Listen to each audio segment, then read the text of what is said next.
On behalf of IAC, myself, Dr. Ketan Mehta, Honorary General Secretary of IAC, welcome you all for today's a very interesting interactive session.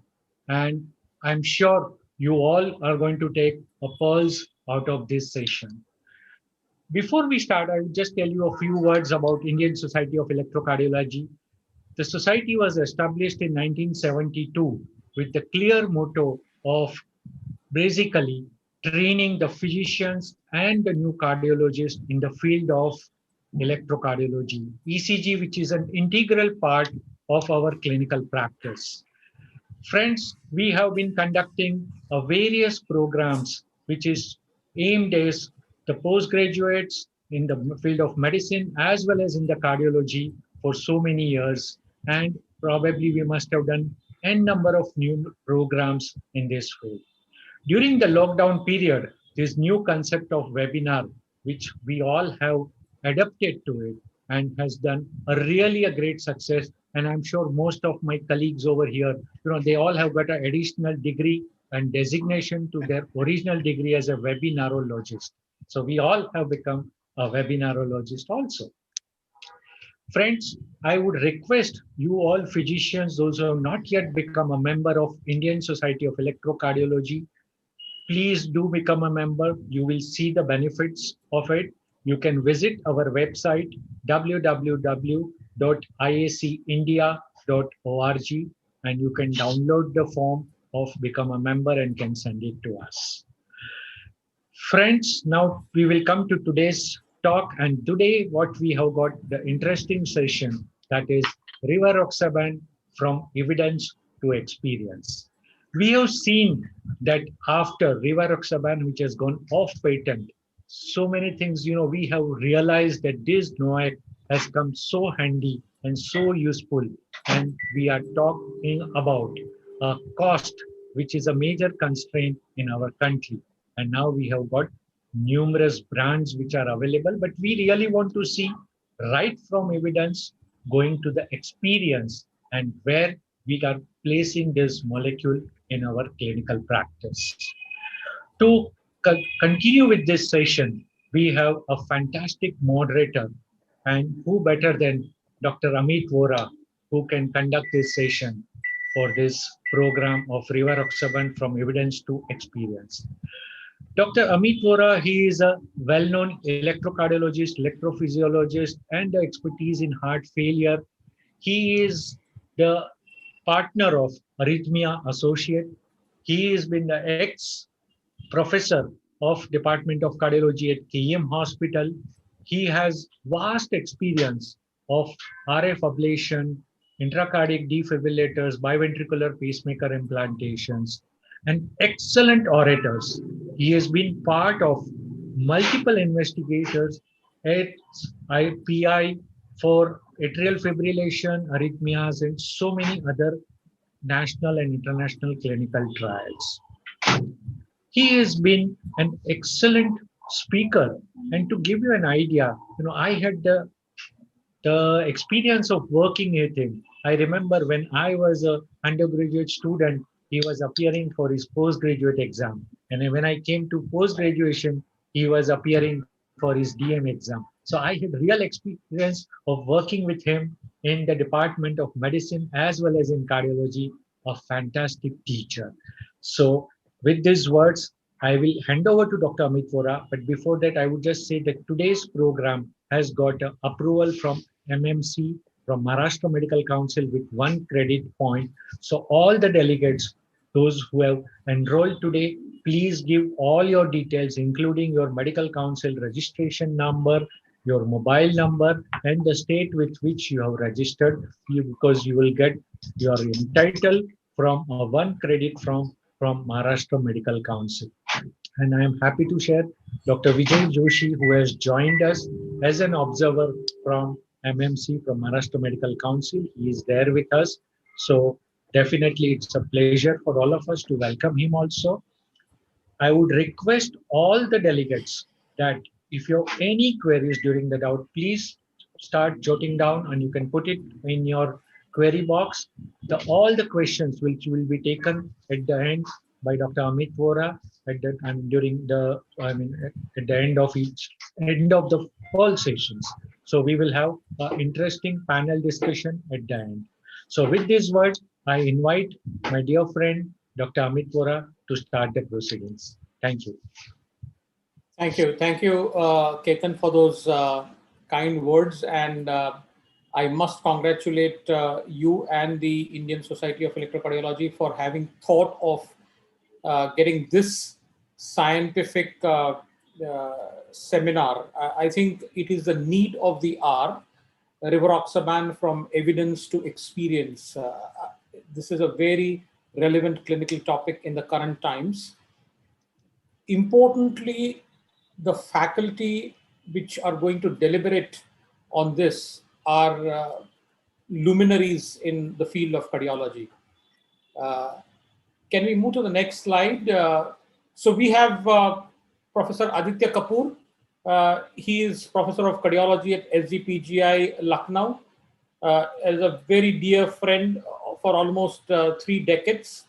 And his clinical skills are par excellence, but also academically, he is from a premier institute and he is been pioneer in heading the publications from SGPGI Lucknow and being a part of many clinical trials. He's been very active in the Indian Heart Rhythm Society, and it's a real pleasure and privilege to have Aditya in this deliberation. So he's going to speak on the second topic of the day today, and that's about, right from Rocket AF, when the data came out for Rivaroxaban, right till today, what are the clinical take-home in terms of using Rivaroxaban in various clinical subsets. Next slide, please. And of course, Professor Praful Kerkar, I think he truly does not need any introduction. I have been privileged and honored to know him as a friend, philosopher, and guide. In fact, he's my senior through our KEM days and journey, and right till today, he's been a constant source of inspiration, and academically and non-academically in both regards. He heads the Department of Cardiology at KEM Hospital. He's been heading that for almost a decade now and churned out numerous cardiologists from the Premier Institute. And obviously, along with that comes up hordes of publication in all aspects of cardiology. And importantly, also, as clinicians, we always look at trials and trial data, but we always tend to look at the bottom line. What is the conclusion of a given trial? We don't tend to go into the details of how the trial was conducted, what are the drawbacks, and that's where I think Praful bridges the gap, that he analyzes these trials in great depth, in details. He has a knowledge of statistics, did a special course on that, and it becomes important for us to understand how to implement the clinical trials in our patient management. And that's where I think that as far as the COMPASS trial on which he's going to speak about, I guess, as Ketan said, that in the last 3-4 months, there have been hordes of webinars on Rivaroxaban, especially when this drug went off patent, and there are more than a dozen companies who are now manufacturing this drug. COMPASS trial has been time and again discussed, and it has been discussed by Dr. Deepak Bhatt from Boston. There have been luminaries even from Canada, Salim Yusuf's group, who've been speaking to us.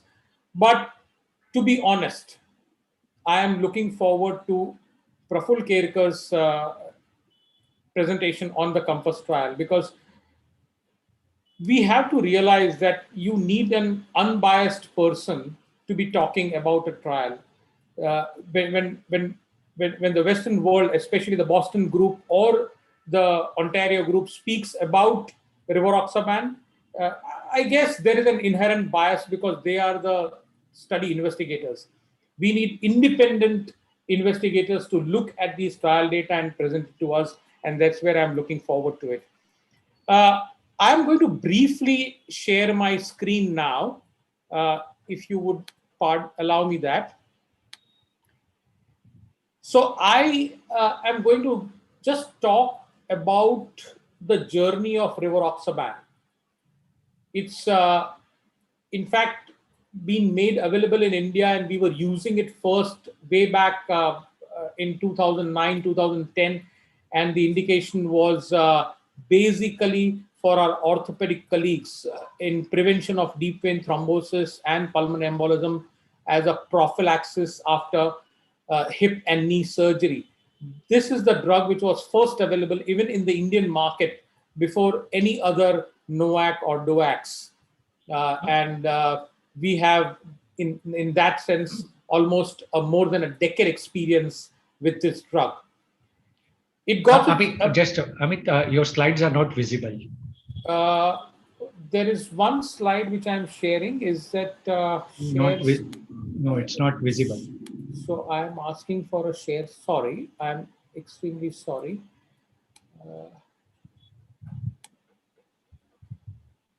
Is my screen visible now? Yes, yes. All right. Okay. Thank you. Thank you, Ketan, for pointing that out. So basically, I was talking about the journey of rivaroxaban, more than a decade old, and it started with deep vein thrombosis and pulmonary embolism prevention in hip and knee surgery, and later on with non-valvular atrial fibrillation. And then over the last decade, it has got, approved for the treatment of deep vein thrombosis and pulmonary embolism. That data came up, and approval of the FDA came in 2012. Its role in ATLAS trial was kind of evaluated in acute coronary syndrome patients. That happened in 2013. And also recurrence of venous thromboembolism after the treatment of DVT and PE was in 2017.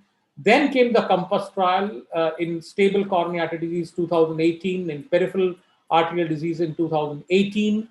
And the last in the list is about the prophylaxis in other acute medical illness as well.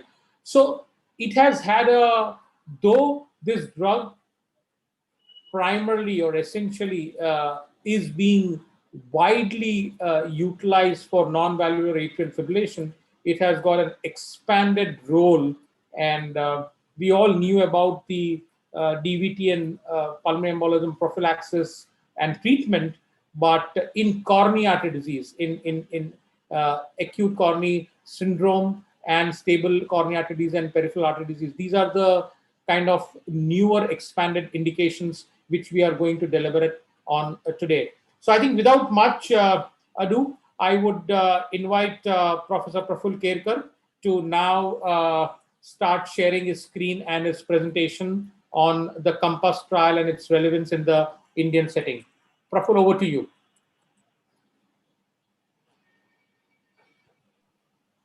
Well, thank you, Amit, for that kind introduction.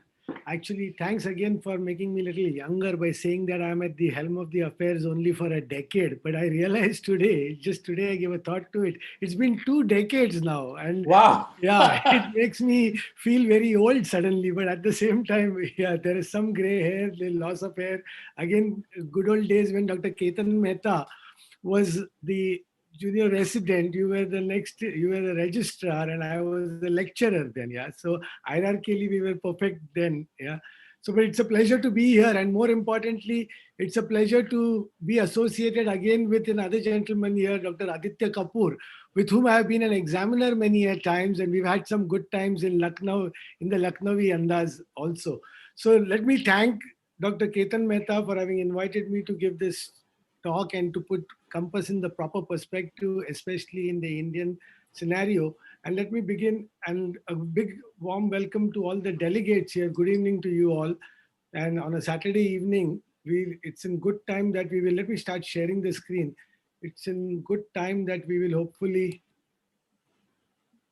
be able to go on with. Oops.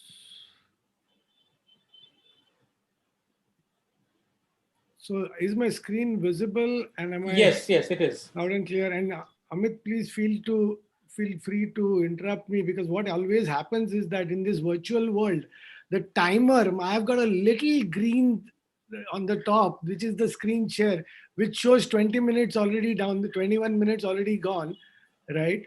And so please do remind me if I'm overshooting by any chance. So what is the relevance and applicability of Compass to Indian patients? I'm at the outset, let me confess that I'm not some authority on this trial as such. It's just that in our journal club, trying to analyze various trials that we do at our university hospital, we also happen to have analyzed the Compass trial, and therefore I've been made to speak here thanks to a publication that I made in the Indian Heart Journal. So having said that, let's move on and let's look at this common case scenario. Okay, it's most of you have been practicing, guys, might see it after the weekend on Monday morning case, suppose Monday morning or Monday evening practice case. This is a 67-year-old male, has had a previous anterior wall MI 4 years ago in 2017. And his status was PCI to LAD done at that time, not necessarily a primary PCI. And at that point in time, obviously the angiogram also revealed a right coronary artery disease, 40% narrowing there too. So then his ejection fraction currently latest has been 40% with regional wall motion scar in the anterior territory. He has had long-standing hypertension and diabetes mellitus as risk factors, both reasonably well controlled. He has moderate CKD, a creatinine of 1.4 and an EGFR of 50, which calculates to his body weight is 70 kilograms, as you can see down there. His cholesterol is reasonably controlled. He is LDL 68, HDL of 38. He was an ex-smoker, given up since his last MI. Current carotid Doppler 50% plaque at the right internal carotid artery. This was because that point in time, the PCI to LAD versus a Lima to LAD was being contemplated probably, and his ultrasonogram of the carotid Doppler then revealed a 50% plaque in the right internal carotid artery. He claims to be asymptomatic and will end up coming for a routine checkup, say in your Monday OPD. His heart rate is controlled at 68 per minute, blood pressure is controlled, and he's got a reasonable body weight, ideal body weight of 70. He's on a rosuvastatin, a good dose, 20 milligrams. He's on a metoprolol, 50 milligram, ramipril, 5 milligram. He's on anti-diabetics and well-controlled HbA1c, including the recent therapy that is SGLT2. He's on an empagliflozin as well, and aspirin, 75 milligram. Now, there is the catch. He's on an aspirin and antithrombotic regimen of 75, which is usual, right, in our practice. So the whole discussion here is, now remember the clinical picture, and we'll come back again at the end of the talk to discuss this. How many of you would want to change his therapies? In other words, continue just single antiplatelet agent, and that is aspirin for all that we do for every other coronary artery disease patient. Or would you like to add a second antithrombotic agent? If so, a second antiplatelet or a second anticoagulant, more so since we are talking about rivaroxaban, whether you would like to add rivaroxaban. Why we wouldn't want to add? Because we all call this kind of a syndrome a stable coronary artery disease. And that myth was dispelled in an elegant article by Keith Fox in Nature Review Cardiology, and wherein he actually put forth the concept of not only addressing the vulnerable plaque, which we all have known about, but to address the vulnerable patient who has a lot of diversity there in the form of multiple risk factors, and each risk factor adding to his future events. And this is more so because this kind of a patient continues to be at a persistently high CV risk, high MACE risk. By MACE, we standard throughout this talk, by MACE, we would mean a 3 endpoint MACE of cardiovascular death, MI, future MI, non-fatal MI, and a non-fatal stroke. So that is what we are going to imply by MACE. And a 1 year after the event, whether that event is an MI or a PCI, then his MACE risk, a 4-year incidence of MACE risk, there is strong evidence from registries, from observational studies, from trials that there is, look at the control arm or look at the, whatever you call the interventional arm, whatever you look at, anywhere going from in recent trial 12 to 11% 4-year risk, going on to as high in a post 1-year MI registry, depending upon when you are from the event, a 25% residual risk. So we need to do something is what he was trying to tell in this lecture. And what is our current standard of care? We'll give a single antiplatelet, or you might want to extend a antithrombotic therapy. And what is the annual event rates that are given here, right from aspirin meta-analysis days when it was annual event rate in the control arm of 6.7% to going to the latest dual antithrombotic strategies that we look at with clopidogrel and clopidogrel aspirin, or ticagrelor and aspirin, or vorapixor and aspirin, or as an antiplatelet. And you see the event rate, annual event rate is 3% per year. And mind you, all this is in spite of good secondary prevention therapies that we are giving in recent trials, use of statins, lipid lowerings, that is, and ACE ARBs. In spite of that. And when you add the second antiplatelet, you have a price to pay. Gusto bleeding 1.6 here times higher, 2.3 times higher when you add ticagrelor in the very recent Pegasus trial, and Gusto definition moderate severe bleeding 1.7 times in the vorapixor trial. So the 3 pillars of cardiovascular prevention, our patient coming to a good cardiologist has got all these going on. A good medical therapy, good lifestyle, and as an antithrombotic, he's only on ASA. Compass tells us there is room to add something beyond that. Why so? Because all the lifestyle changes and the medical therapies address something before the plaque rupture has happened. And the final common pathway is the third arm that we talked about. That is where, if at all, you have to intervene to make a difference so that people don't get a myocardial infarction, an ischemic stroke, or a limb ischemia. Even the newer therapies, the anti-inflammatory therapy, we had the CANTOS trial with canakinumab, that also addresses this aspect. We are happy to prescribe newer therapies for here, but why not look at this concept, the final common pathway, and prevent thromboembolism? And towards this prevention, we know chronic coronary artery disease is characterized by platelet activation and a persistent thrombin generation. Platelet activation in the first 1 year is strongest in the acute phase, and then subsequently we have to address the prolonged thrombin generation. And to address that, why not get on to the other pathway, the anticoagulant drugs, instead of just looking at antiplatelet drugs, or for matter going into the DAPT. We know this is not necessarily a new concept. This has got a biological rationale, because if you go with these newer therapies, the DOACs, as you say, and especially factor 10A inhibitor, you address the platelet pathway also, and you address the atherothrombotic pathway, the atherosclerotic progression pathway. That is, you address the monocyte, macrophage, and all that. So a biological rationale there, as also a clinical rationale, as I mentioned to you. Warfarin reduced ischemic events. Warfarin on top of aspirin reduced ischemic events in the form of reduction in MI and stroke at the expense of increased bleeding, 2.5 times almost increased major and minor bleeding. But then you have the ATLAS trial. ATLAS trial with rivaroxaban giving a clear benefit of adding rivaroxaban. The triple endpoint MACE is significantly reduced, as you can see. And this is a large data of 15,526 patients from the ATLAS ACS TIMI 51. And prior to that, there was the ATLAS 46, which was a dose finding study. And here you go, this is a clear benefit there. And So also the same vascular dose that was used in Atlas of 2.5 milligram rivaroxaban, 2.5 milligram rivaroxaban twice a day on top of aspirin, the same dose utilized here as a clinical rationale. And what do you find?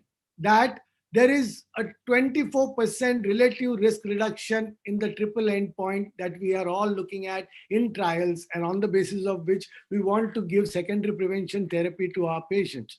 Now, herein, they also had a rivaroxaban alone arm, the 5 milligram arm, which we will not talk about because it did not really work. And in fact, it did not work, and it caused more bleeds in the initial part. So now COMPASS trial by design is a 3-arm trial. What are the patients that are there here? So-called stable coronary, which I told you are not necessarily stable, so-called stable coronary artery disease patients and patients of peripheral arterial disease. 27,000, a huge number of such patients randomized, and a 3-arm trial. First arm, the vascular dose of rivaroxaban, 2.5 milligram vascular dose, well tested and well tried out arm, plus aspirin low dose 100 milligram.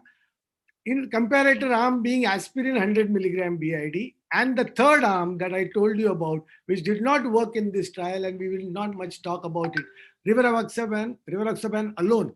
Now, what did they expect? That the event-driven trial that it was, and 2,200 patients that they outcome events that they required would occur by 3 to 4 years.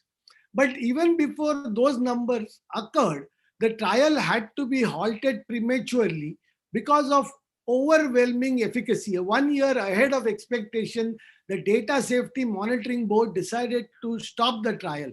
And the stopping criteria were there. It showed more than 4 standard deviation benefit, more than 4 times the standard deviation benefit in the prevention of the primary composite endpoint. So, like I told you, there were 90% patients with coronary artery disease, pure CAD only 72%, and pure PAD 10%, 9.4%, and a combination of both 17.9%. They intentionally, because they feared bleeding, and especially we are worried about intracranial hemorrhage, so they did not include stroke patients. But yet, with prior history of stroke, there were about 4% of such patients there. They did not specifically include patients who had had prior stroke. And you would be interested to know that these patients who are included as coronary artery disease patients or peripheral arterial disease patients, atherosclerosis is ubiquitous. And subclinically, occult strokes, infarcts, were seen in as high as a quarter to a 30% of patients. 1/3 of these patients had silent occult MRI detected infarcts. So that is how it is. This is more relevant. We'll come to it when we later see what the trial is all about. The baseline characteristics, the first patient that I told you, usual kind of patients, 65 plus population, 68 years of age, less females in the trial. Diabetes about 38%. We talked about CAD and PAD, and very well controlled blood pressure. If you look at the trial, good control of blood pressure, a good control of cholesterol. These are the Canadian SI units, but this comes to a total cholesterol level of 162. So a well-treated population, again, in terms of 90% are on statins or some form of lipid-lowering therapy, ACE/ARBs in 70%, beta blockers in 70%, and all near 90, about up to 90% of patients almost are on aspirin. So such a patient, a similar patient that I showed you right at the outset, is what is the COMPASS well-treated population. And here are the results, the outcomes that you see. As I mentioned to you, an absolute risk reduction that you can see here, 5.4 minus 4.1, 1.3%, and a relative risk reduction in the triple endpoint of 24%. And if you were to look at the individual components of this endpoint, you are significantly reducing cardiovascular deaths, okay, you are significantly 42%. The largest benefit is 42% reduction in stroke. Mind you, these are not got any stroke, history of stroke to begin with it. In fact, only 4% of the population had a history of prior stroke, and a 42% reduction in strokes in the follow-up. And importantly, besides showing a trend towards a decrease in the future MI rates, a relative risk reduction of 14%, a significant, statistically significant reduction in all-cause mortality. So herein you have in the COMPASS trial a therapy that is not only preventing MACE, not only preventing CV deaths and strokes, but also decreasing all-cause mortality. So let's look at strokes further. Now, greatest benefit, as you can see here, compare the blue and the red here. The green arm is not the arm because it was prematurely stopped. We're not talking about the rivaroxaban alone arm. And you see the curves start diverging fairly early in terms of prevention of strokes. And compared to aspirin shown in red, the blue arm, a significant 49% reduction in the ischemic strokes. And importantly, compare the blue and red here.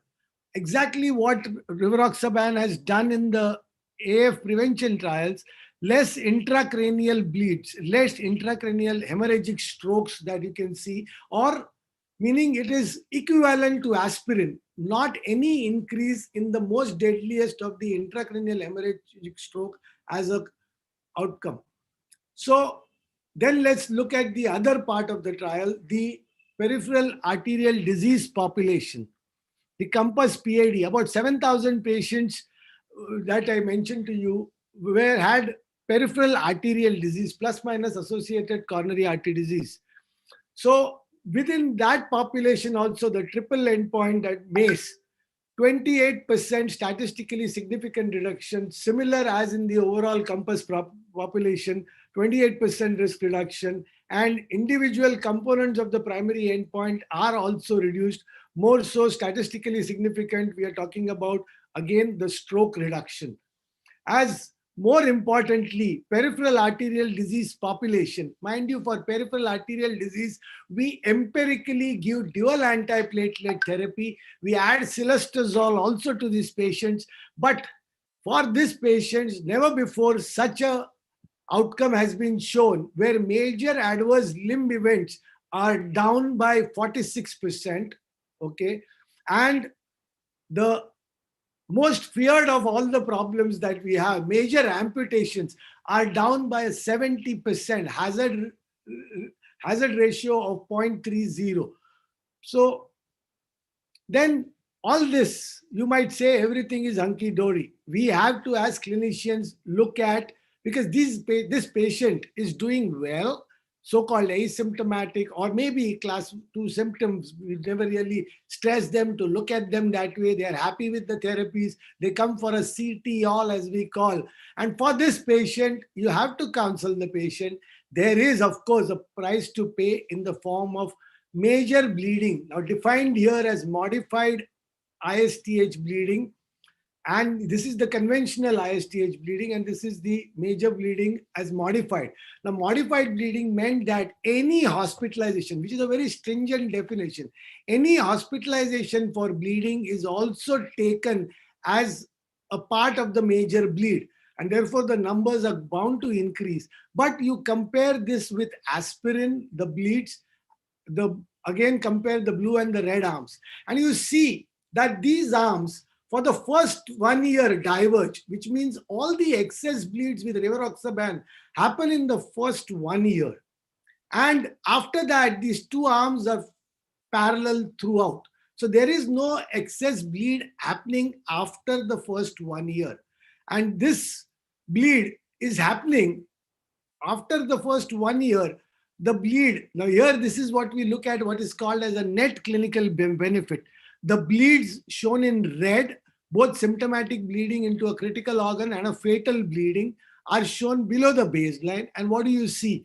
That this is fairly stabilized. The bleeds afterwards are not increasing after the initial year.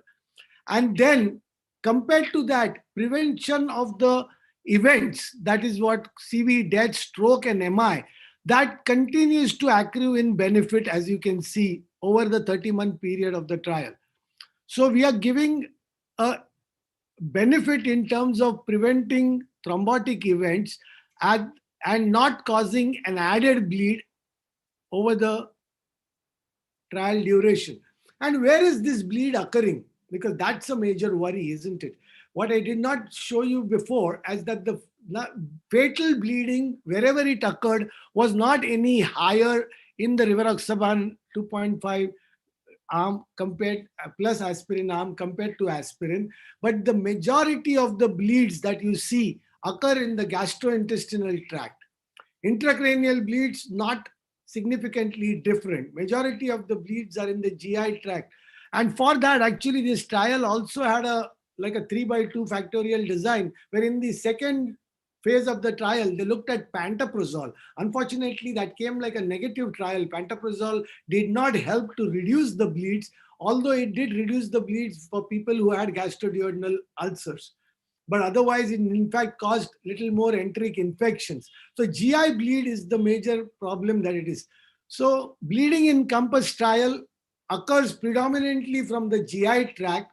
Most excess bleeding occurs during the first year after randomization. It's only of mild to moderate intensity, does not cause a fatality, and can be managed with conservative supportive therapy, conventional supportive therapy, including blood transfusions that we've talked about.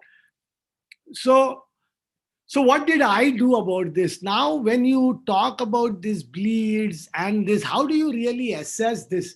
They showed you something known as a net clinical benefit.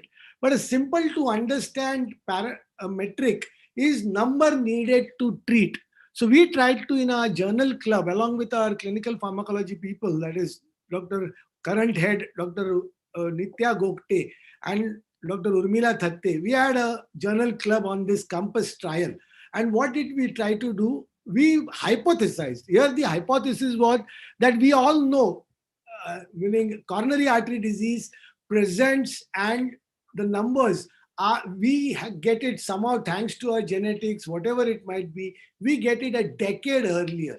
So we have extensive atherosclerosis patients of coronary artery disease in more than 2 vascular beds also, as also within the coronary artery vasculature, we have multivessel disease very often, and that too at a decade earlier. So we hypothesized, let us look at within the COMPASS trial, we got the supplement issue, we looked at all the data that was there from the COMPASS trial and looked at less than 65 as being called relatively younger and more than 65 the real elderly, and whether there is any difference when you look at number needed to treat to benefit versus number needed to treat to harm the patient in terms of bleeding. And what did we find now? Now there were 4,000 such patients and 2,000 in each arm, rivaroxaban plus aspirin arm and compared to aspirin arm, who were less than 65 years of age in this patient population.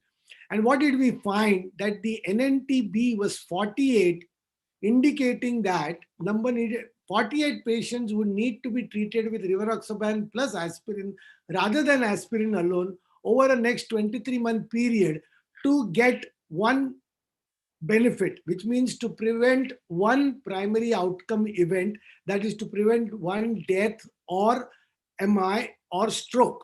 That is what it was, NNTB. And NNTH, the number needed to harm, higher the better, because you need to treat a whole lot of patients over the 23-month period. Like the number needed to harm here was 500, which means for every 500 patients that you give this low-dose rivaroxaban plus aspirin treatment over a 23-month period, compared to giving only aspirin alone, you will cause one extra bleed. One extra bleed, which I mentioned to you, is mild to moderate and manageable, not fatal, and not involving the meaning not intracranial in nature. So that is what it was. In the patient population that was less than 65, 48 and 500 are the numbers. Whereas when you go to more than 65, the elderly population, then the number needed to treat to get benefit comes down to 91.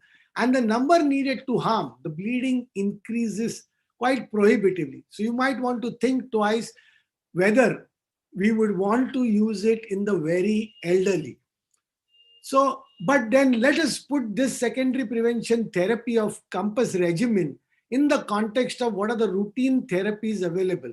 The routine therapy, established therapies which our patient is also on, we know about them, the lipid lowering, the BP lowering, and the ACE inhibitor therapy. Look at the MACE, death, and stroke, these three beneficial areas. The magnitude of benefit, 24% relative risk reduction, compare this across lipid lowering to everywhere. The mortality reduction, 18%. This is 9% with statins, BP lowering 13%, ACE inhibitors up to 14%. So the magnitude is way too bigger. Relative risk reduction I'm talking about. Again, stroke reduction of 42%, not there anywhere. And mind you, what did I tell you? That subclinical strokes are a peculiarity of this population of so-called stable CAD. And these are the modern therapies. And again, this kind of a benefit you've got on top of these kind of therapies that this Compass population as a baseline characteristic had going, up to 70% of patients had all these therapies. They were already on it. So we are on top of these therapies benefiting the patient in terms of MACE, death, and stroke. And compare this with other antithrombotic strategies. Aspirin, yes, this is there. 19% MACE reduction, 10% death reduction on the basis of the ATT collaboration meta-analysis. Clopidogrel of no added use, no mortality benefit, a minor MACE reduction. Aspirin plus clopidogrel from Charisma trial of no use, and we are happy because we get such combinations. We are happy to keep our patients on dual antiplatelet therapy without knowing whether it's really benefiting them. And I showed you at the outset, the bleeds are there even on these therapies, and bleeds are comparable. And the Pegasus trial here, of course, an impressive 16% reduction in the MACE rate with aspirin and ticagrelor, and a trend towards decreasing mortality, but they missed the statistical benefit here. All those marked in asterisk here, statistical benefit missed. And I did tell you that the 70% increase in the bleeds that you saw with this DPI strategy, that was still less compared to the bleeding. Of course, you can't compare apples with oranges, but here the bleeding on the top of giving a low dose ticagrelor past the 1 year to all patients of stable coronary artery disease as a dual antiplatelet strategy, here it is 2.3-fold higher right at the outset I had showed to you. So bleeding less than comparative trial of Pegasus. So in summary, in patients with CAD and PAD, rivaroxaban plus aspirin reduces the triple endpoint by 1/4, reduces strokes and also the major adverse limb events and amputation by 1/2, reduces mortality by 1/5. Increases bleeding, of course, yes, mostly GI bleeding that is manageable. Net benefits continue to accrue during the long-term treatment, and the greatest benefits. I'll dwell for another couple of minutes if I have time on who derives the maximum benefit. The ones with polyvascular disease, the mild moderate heart failure people, the ones with mild moderate CKD, mild CKD, the diabetics, and ones with multiple risk factors. So what do we do here? This is another analysis. What did they do? The entire Compass population out here, they stratified them by looking at the REACH score, a modified REACH score, and the CART analysis. So on that basis, they looked at the ischemic events that were prevented or the bleeding events that were caused, shown below the baseline, per 1,000 patients over a 30-month period of the trial. And what do you see now here?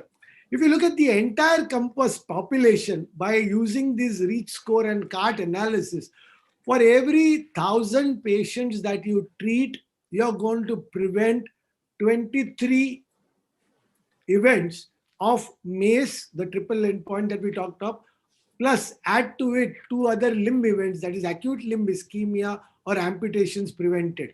So for 23 events prevented, that would happen over a 30-month period for every 1,000 patients treated at the expense of 2 severe bleeds. And the same thing you see, the greatest benefit is atherosclerosis is everywhere. So if you have atherosclerosis in more than 2 vascular beds, so if you have coronary artery disease patients, has also say associated renal artery stenosis, or has got ankle brachial index, or has got some peripheral arterial disease, or like our patient has got more than 50% narrowing in the carotids, or has had a TIA, then he stands to benefit the most. 60 events prevented at the expense of virtually no bleeding here, taking the COMPASS population. As against if he did not have polyvascular disease, he would cause 3 more bleeds and prevent 14 events only. So also the other things that would help you are history of heart failure. Mind you, in the COMPASS heart failure trial, only in the COMPASS trial, mild moderate heart failure with an ejection fraction not less than 30% were taken, and they found again here 44 events prevented to hardly any bleed in this arm. 36 events prevented. Yes, as the CKD starts, we know he benefits also compared to the overpopulation, the overall population, but also the bleeds increase, as also history of diabetes. So these 4 pointers, if you have, then these people will benefit more, definitely benefit more, and not cause worrisome bleeding yet. When the net clinical benefit in them would be higher. So once again, to repeat, more than 2 vascular beds, history of heart failure, if patient has got EGFR less than 60, some element of CKD in the range 30 to 60 would be safe, I would say, and a history of diabetes, then such patients, and if they are more than one of these factors, then they would benefit. Small wonder then that it has made it to the guidelines, this particular therapy. So also ticagrelor on top of aspirin has made it to the therapy on the basis of the Pegasus trial. And what do the guidelines give this? If you have very high risk of ischemic events, like those risk enhancers that I showed you, then they give it a class 2A indication. But mind you, right at the outset, they should not have a high bleeding risk. But if there is only a moderately increased risk of ischemic events, then you may or may not give for a patient of chronic coronary syndrome. So also it has made it to the NSTEMI guidelines that came up this year, the similar recommendation as an extended antithrombotic therapy after the first 1 year of dual antiplatelet therapy for a patient of ACS. So how do you judge this high bleeding risk criteria? We do not really do the precise DAPT score, but this is a good picture to look at, and have it somewhere. People with cath labs might want to have it in their cath labs, or people in cardiology OPDs might want to have it, or people who deal with this antithrombotic strategy. You want to look at the very elderly, age more than 75. Still, it is a minor criteria by the Association of Research Consortium, the BAR criteria as we call it. So here it is, major criteria, 1 major criteria or 2 minor criteria. So you want to look at their renal function less than 30 is like a red signal, but 30 to 60 range, it is a minor criteria.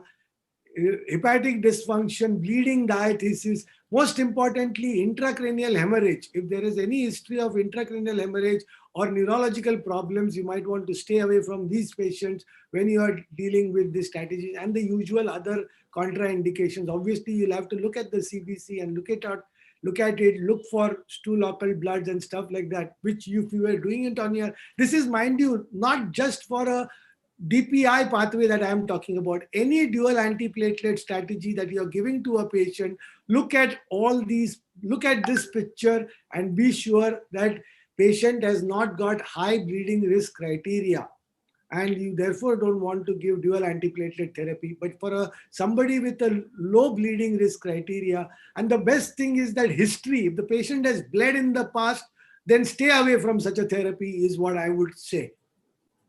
So these are again the same thing. The risk criteria are given, wherein the new paper talks also about technical aspects of stenting. This is more with ticagrelor in place. But otherwise, you have to look at these risk enhancers, especially for somebody who has got premature atherosclerosis or accelerated new lesion within a 2-year time frame. Then you should look at such patient also getting an extended antithrombotic therapy. So at the end of it all, it is your physician clinician judgment. After all, it is not a class 1 recommendation, it's a class 2A recommendation. If on the basis of all this, that fragile balance between the ischemic risk on one side and the bleeding risk on the other side, you got to balance it. Your physician judgment is important, but most importantly, take your patient concerns and patient into consideration. Spend some time with the patient, tell the patient that what it's going to do in terms of how it's going to benefit him. And if you are going to tell him that he's going to not have a future stroke, he's not going to have a, a CV death, or it might save, meaning prolong his life, that if you're going to tell him, and most importantly, he's also less likely to have MI, then you are justified in acting. Don't try to think that an act of bleeding is an act of, meaning act of a stroke, meaning act of a atherosclerotic event is an act of God. An act of bleeding means you've given it. Do no harm. I know Hippocratic oath and all that, but you must think actively for your patients, and based on the patient's willingness and your clinician judgment, think about a dual antiplatelet strategy. And basis the COMPASS trial, this patient that I talked about, if you do not want to do anything further as what you've been doing over the years, then yes, your answer would be no. You will still want to think that this is a stable coronary artery disease patient. And I don't care if he's got an ultrasonogram revealing a plaque in his internal carotid artery, or for that matter, a plaque in the right coronary artery. I want to be active, and I'm quite happy that this therapy is fairly safe, and I can very well handle the bleeding if it is going to happen. That is, which case I have given him dual antiplatelet therapy for the first 1 year, and if I am really proactive, I've given it maybe for 2-3 years basis the DAP trial. Then I'm definitely happy to even start him on a DPI regimen, that is rivaroxaban 2.5 milligram twice a day on top of aspirin therapy. Well, thank you for your attention. Thank you, Praful. As always, a very lucid and in-depth and a balanced presentation of the COMPASS trial and how we could use it in our patients. So as we had decided beforehand, we'll have both the talks and have all the questions and discussions happening after Aditya also finishes his presentation. So Aditya, over to you in terms of Rocket AF to everyday practice. Thank you, sir. Am I audible? Yeah, you are. Slides are visible? Slides are visible, yes. Well, am I still sharing or what? No, No, sir. No. Thank you, Dekha, iske liye bol raha tha. No, so thank you so much. And as always, it's a pleasure to share any dais with Dr. Amit Vora, Dr. Praful. Thanks, Dr. Ketan, for inviting me for this topic. So first of all, just briefly, we all know that the targets for NOAC include the factor 10A inhibitors, the direct thrombin inhibitors, and amongst factor 10A, we have all these choices. We'll focus on rivaroxaban and direct thrombin inhibitors, of course. Dabigatran is there. So I'll just briefly cover under these 8 headings, the Rocket AF special populations with the sub-analysis of Rocket AF has revealed, apart from the RCT that was Rocket AF, what is the real world data which we should concentrate on, any meta-analysis which are available, any recent data pertaining to the rivaroxaban, some key points about clinical use, what do the guidelines say, and final carry-home messages. Rocket AF, as Dr. Amit Vora also elaborated, a trial nearly 10 years old, 14,000 patients of non-valvular AF. The mean CHADS was about 3.47, and they used the rivaroxaban dose of 20 milligram and modified it to 15 milligram if the creatinine clearance was 30 to 50 versus warfarin. Patients were excluded if they had a recent stroke, were at risk for bleeding, had a mechanical prosthetic valve, significant mitral stenosis, and as I mentioned, impaired renal function. And this was the mean CHADS. If you see, about 85% had a CHADS score of more than 3. So it's a patient population which is at a high thrombotic risk. Previous stroke was present in about 55% of the patients. And this was the primary endpoint, the reduction of systemic stroke embolism. It was, if you see over here, there was a 21% relative risk reduction favoring non-inferiority. So it was a non-inferiority trial. And the safety outcomes were similar to vitamin K antagonists, with a significant reduction in intracranial bleeds and fatal bleeds, which is a very, very important clinical endpoint.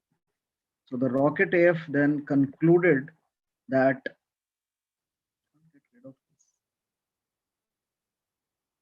the Rocket AF concluded that there was no significant difference between rivaroxaban and warfarin in terms of bleeding. However, fatal bleeds or critical anatomical site bleeds, that is intracranial bleeds, were lesser, but GI bleeds and bleeding requiring transfusions were marginally higher in the rivaroxaban group. And overall, rivaroxaban was non-inferior to warfarin, which was the intention of the trial. Now, subsequent to that, there were a lot of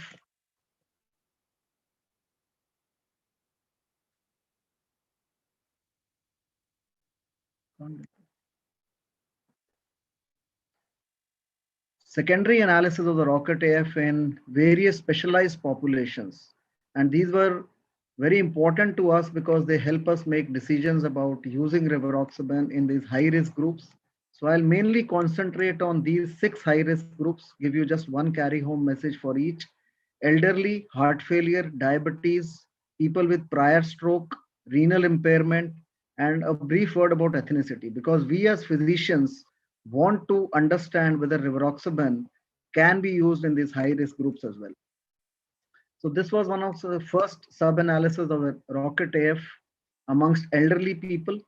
43% of the original Rocket AF were more than 75. And of course, they had higher CHAD score, understandably.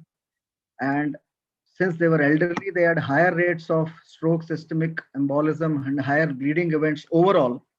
But the efficacy and safety of rivaroxaban did not differ with age. And remarkably, what they found was that rivaroxaban, the net clinical benefit was in fact better in the elderly people. It was more pronounced in the elderly.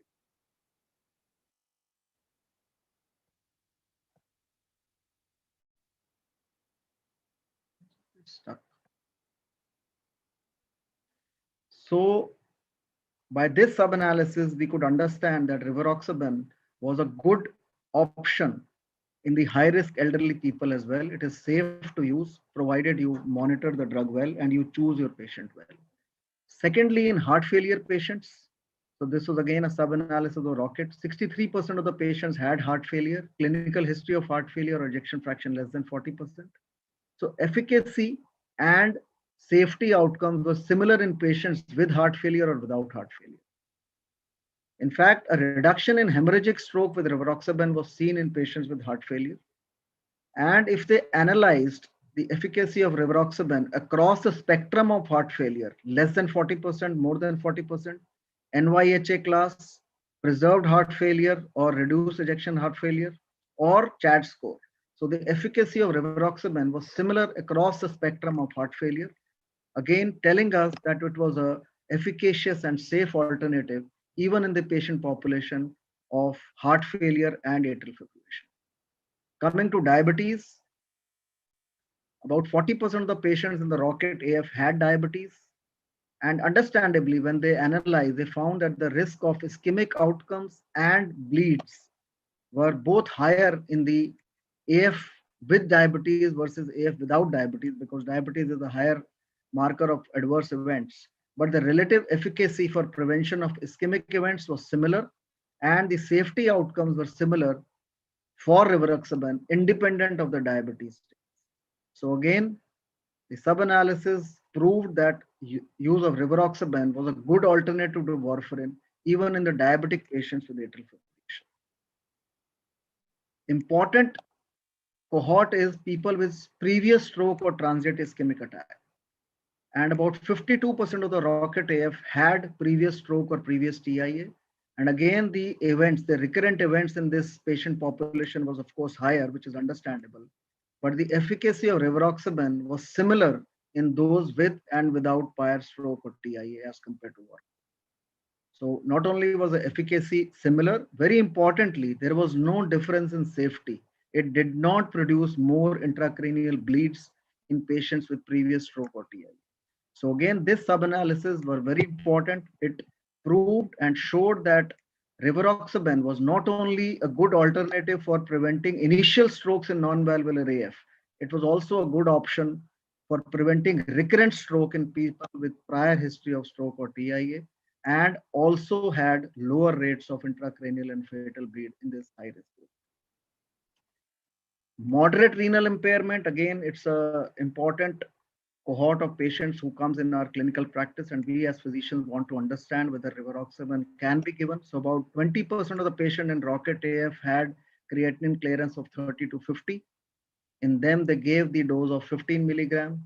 And again, since they had CKD, the event rate was higher, but as shown in the diabetic, heart failure, elderly cohort, there was no difference in efficacy and no difference in safety in those with renal impairment with rivaroxaban. In fact, the fatal bleeds occurred less often with rivaroxaban in the CKD group. So again, this analysis showed that if you adjust the dose of rivaroxaban in moderate renal insufficiency, the benefit was preserved and bleeding rates were similar to those on warfarin therapy. In fact, fewer fatal bleeds occurred with rivaroxaban in CKD. So across the spectrum of high-risk patients, elderly, diabetics, heart failure, CKD, the benefit of rivaroxaban was preserved.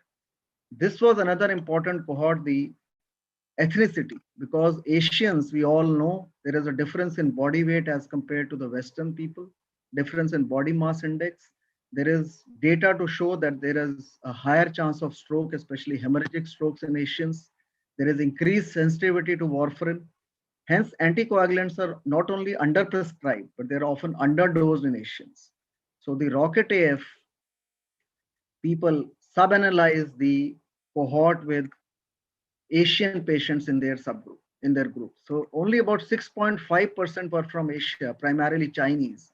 They had lower body weight, lower creatinine clearance, and as expected, higher prevalence of prior stroke. The absolute event rates were higher as compared to the Western cohort, but encouragingly, the relative efficacy of rivaroxaban 20 milligram was consistent amongst East Asians as compared to the Westerners, and there were similar results for safety of outcomes of rivaroxaban as well. So after this, there was some confidence which was generated that you don't need to curtail the dose of rivaroxaban amongst the Asians. 20 milligram dose is good enough.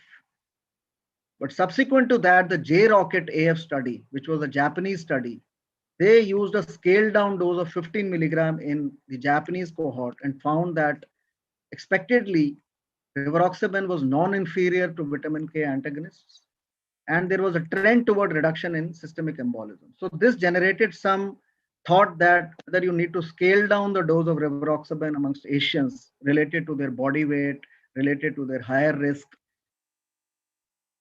And this was a huge nationwide population-based cohort data, about 24,000 patients, again from China, which was an observational study, and found that rivaroxaban was again superior to warfarin, which was again slightly different from the Rocket AF in terms of ischemic endpoints and safety endpoints. But the main important carry-home message of this 24,000 patient study was the 20 milligram and 15 milligram dose were equi-effective and safe. No benefit with 10 milligram. It was a dose. It was a study which studied 10, 15, and 20 milligram doses. And even in the elderly cohort amongst the Asians, the results were generally the same. Even the 20 milligram dose was good enough. So the present consensus in Asians, the standard dosing regime, 20 milligram dose is potentially appropriate. This has also been endorsed by the recent APHRS Society on Stroke Prevention in 2017. For Asian patients, standard dose of rivaroxaban is the default choice until and unless you want to scale it down due to some other. So this sub-analysis of the Rocket AF across these 5 or 6 high-risk cohorts taught us that amongst challenging patient population in real life clinical practice, you can reuse rivaroxaban. But we also need some real world data apart from the RCTs to see whether the data from the RCT, the ROCKET-AF, actually translates into clinical practice. So we'll quickly have a look at 3 data sets from USA, Germany, and the Xantus registry. These were 2 data sets from USA healthcare data, and the EMR data from Germany, the electronic medical record data. All are retrospective data analysis, and found that again, reduction in the ischemic endpoints, no difference in bleeding as compared to warfarin. Similar data from Germany. And this was the first data set from the Western patient population, which showed that compliance was perhaps better with the rivaroxaban owing to its OD dose. So we'll come to this later, but this was the data from US, which showed that treatment persistence was much better with rivaroxaban. And this was the famous Xantus study. It was the first international prospective study of rivaroxaban in SPAF, about 6,700 odd patients. Now 70% had hypertension, 20% had diabetes. In contradistinction to the ROCKET-AF, only 20% had a previous stroke, 18% had heart failure. So it was a lower risk patient cohort. The CHADS-VASc was around 3.4. And it found that the all-cause death, major bleeding, stroke, systemic embolism was pretty low in real life world as well. In fact, 96% of these patients did not experience any of the outcomes of rivaroxaban related treatment, either bleeding or death or stroke, systemic embolism. So the event rate in real life world was also low.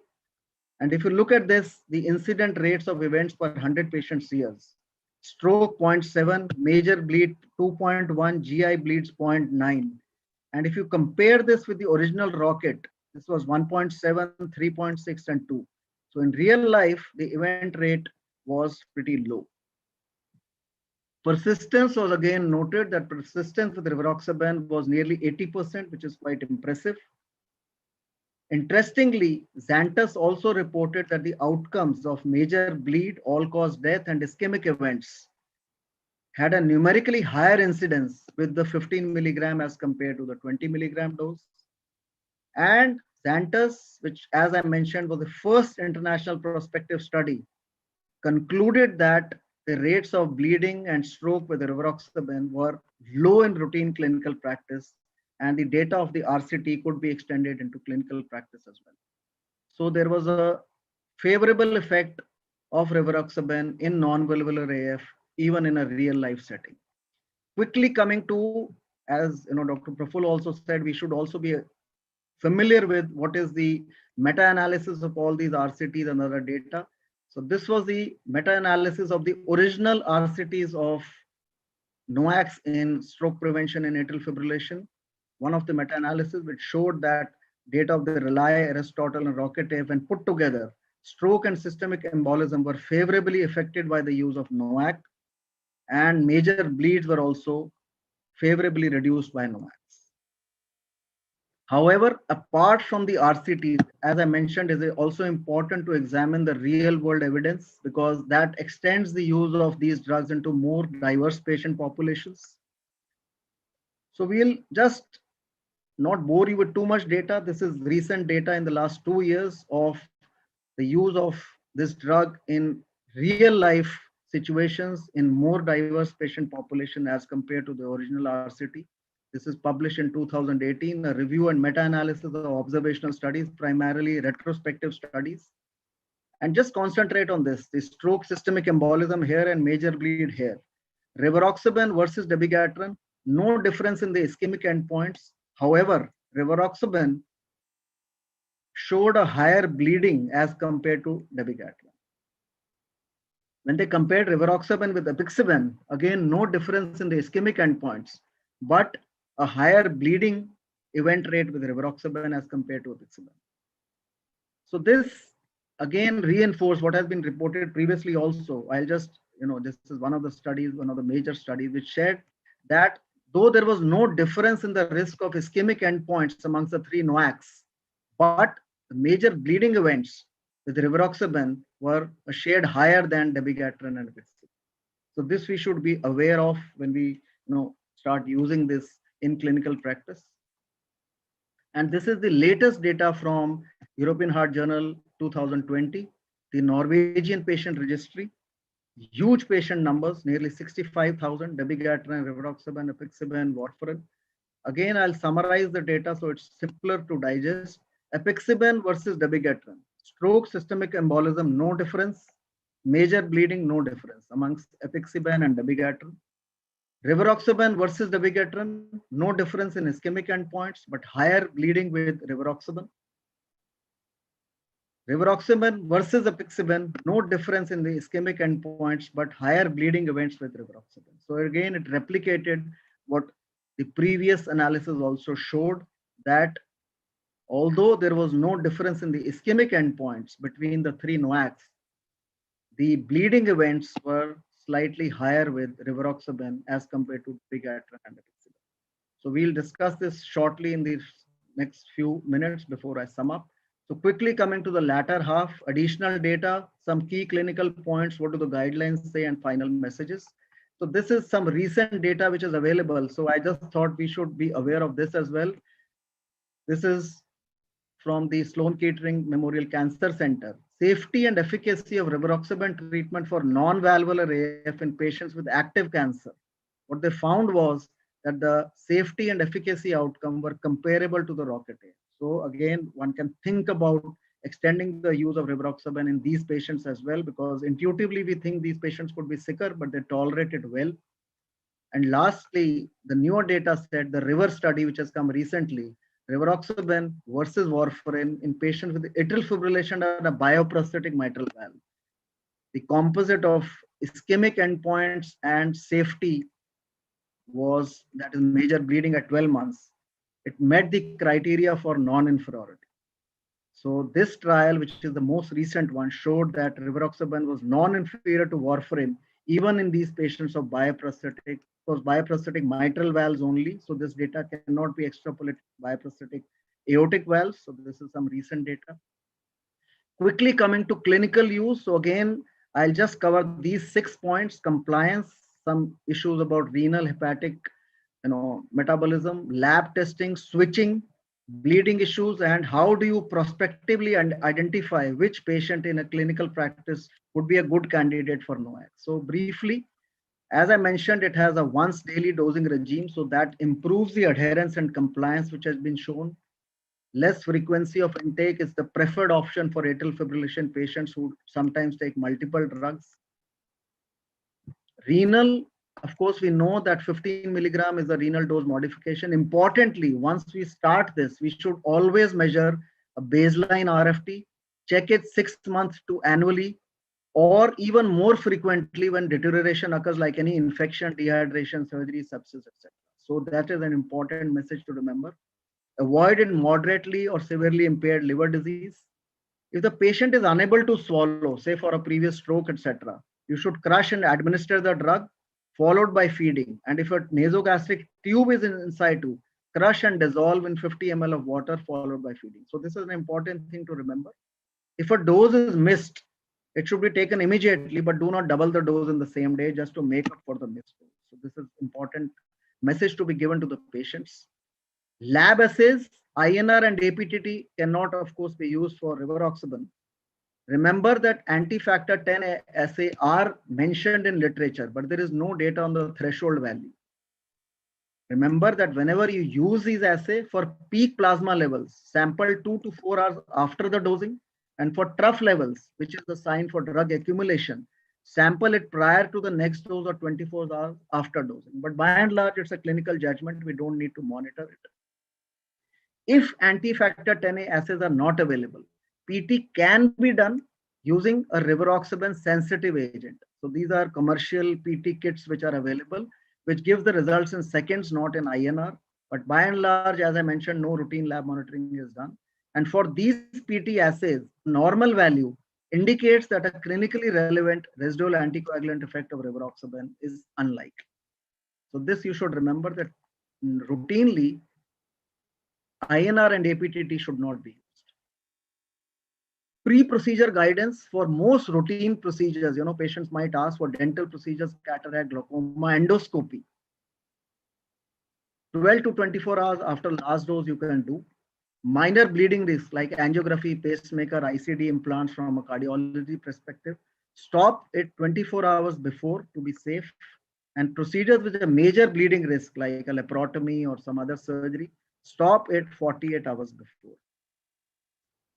Switching, if you want to switch from a VKA to NOAC, what you should do is check the INR, stop it and check the INR. If the INR is say less than 2, you can start the NOAC immediately. If it is between 2 to 2.5, you can start it the next day. And if it is more than 3, you might have to postpone the NOAC for a bit more. Some literature also says that when INR is less than 3, you can start rivaroxaban, but you need to be more, scale down the values more for apixaban and dabigatran. But by and large, this 2 cutoff is good enough. NOACs can be started once, if the patient is on intravenous heparin, then you can start it once the IV heparin is discontinued after about 1 or 2 hours. And it can be initiated when the next dose of low molecular weight heparin, if the patient is on LMWH, it can be initiated when the next dose of LMWH is. If you want to switch from a NOAC to a VK, of course, we all know that both should be administered concomitantly till the INR is in a therapeutic range, because VKs, of course, will take some time to get into action. Remember that when you monitor these patients' INR, measure it just before the next intake of NOAC during concomitant administration, and always retest 24 hours after the last dose of NOAC. So this is again important to remember, because you might need to switch it sometimes. And closely monitor the INR in the first month till stable values are attained. So that is the way you switch it. Now this is about bleeding. If you look at the original Rocket AF data, when they followed it up for about 2 years, about 5.5% experienced a major bleed, which was similar in the rivaroxaban and warfarin arms. This data needs to be teased out, and I'll just spend 30 seconds on it.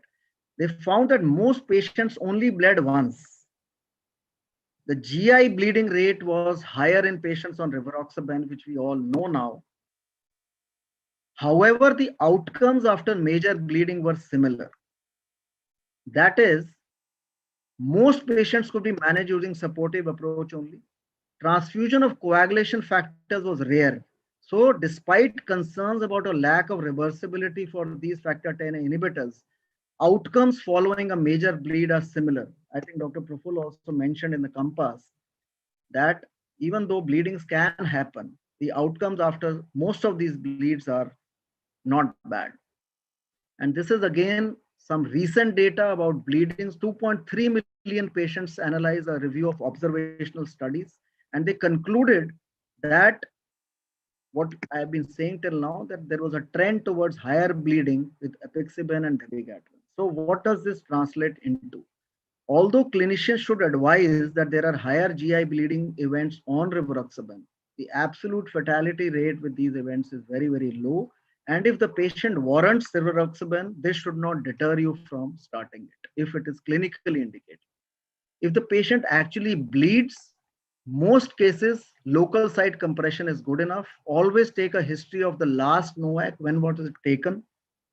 And as I mentioned, if it's a minor bleed, delay it for 1 dose or for 1 day. For moderate or severe bleeds, you might need blood transfusions, using a PCC concentrate, consider replacement platelets. So that brings us to the concept of antidote. We all know that now this is approved, can be useful for reversal of rivaroxaban and apixaban as a class 2A indication in guidelines. So we should know that it should be given as a bolus followed by maintenance infusion over 2 hours. Either a low dose or a high dose regime is recommended. Higher dose if more than 10 milligram or unknown dose has been given in the last 8 hours. And lower dose, of course, if the dosage has been less in the last 8 hours or any dose more than 8 hours ago. Remember that using PCCs can be considered, but evidence for this is very, very limited. But 9 times out of 10, the bleed is not massive. It can be measured by local maneuvers only. Lastly, identifying NOAC candidates. So you should always use these scores. We all know the TTR, the time to therapeutic window. We were taught that about 60-65% is good enough. But now, recently in about 2013, I think they expanded this score to same TTR, that is gender, age, medical history, that is hypertension, diabetes, MI, peripheral vascular disease, any risk factor for stroke, interacting drugs, smoking, and of course, race. So if the score is less than 2, time to therapeutic range is likely to be good with a vitamin K antagonist. Only if the score is more than 2, then you might want to prefer no. So the bottom line is, if the patient is on VKA, is tolerating it well with a well-controlled INR, TTR within 65 to 70%, or the score is less than 2, there is no pressing indication to change to a VKA by and large. Patients with mechanical heart valves or severe mitral stenosis, of course, you cannot use the NOAC as of now. And of course, in renal impairment. Cost issues were there, but I think now with the so many options available, this is surely likely to go down. Lastly, what do the guidelines tell us? Brief look at the guideline, and I'll end in the next 1 or 2 minutes. 2019 ACC and the 2020 ESC both say that for patients with atrial fibrillation and a CHAD score of 2 or more in men or 3 or more in women, oral anticoagulation has to be given. This is a class 1 indication. Score of 0 in men and 1 in women is a low risk, and you might not want to give any antithrombotic treatment. A score of 1 in males or 2 in females, that is in between, it is a class 2A indication. Regarding the agent, both the guidelines say that NOACs are recommended over warfarin in NOAC eligible patients with atrial fibrillation. And the absolute contraindications, of course, remain severe mitral stenosis and mechanical heart valve. So to conclude, we have these options. Rivaroxaban has a simplified dosing regime, obvious routine lab monitoring. It is efficacious, good safety profile. Guidelines tell us that NOACs should be preferred over VKA routinely for patients in whom you are considering anticoagulation. Although there is no head-to-head comparison, I think there is sufficient data available to us. Post COMPASS we can discuss now. No guidelines recommends one specific NOAC over others, but most of the guidelines also say that as physicians we should be familiar and comfortable with using at least 2 of them. So we should be aware about data regarding all. Rocket AF and its sub-analysis has extended our knowledge in various patient populations. The meta-analysis of RCTs and real-world evidence have strengthened the evidence of use, and current data has also extended the scope of use in clinical practice. So I'm sure with individualized decision-making, patient education, counseling, monitoring, we are surely going to learn more about Rivaroxaban amongst all NOACs, of course all NOACs, but Rivaroxaban especially in the times to come. Thank you for your attention. Thank you very much, Aditya. That was, as always, a very comprehensive analysis of the use of Rivaroxaban, especially in various subsets, because that's what the clinicians, face the challenge. So I think let's have we have a good time for discussion, and let me start the ball rolling with Praful. Praful, now as regards COMPASS trial, truly, the question comes up in my mind is this a drug in search of a disease, or is it truly a new kid in the block which needs to be utilized? Praful, you are there? Yeah. Okay. Your image is still. That's why I thought that.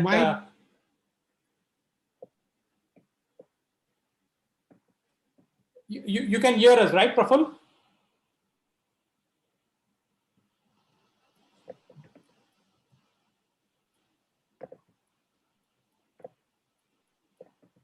Praful, can you hear us?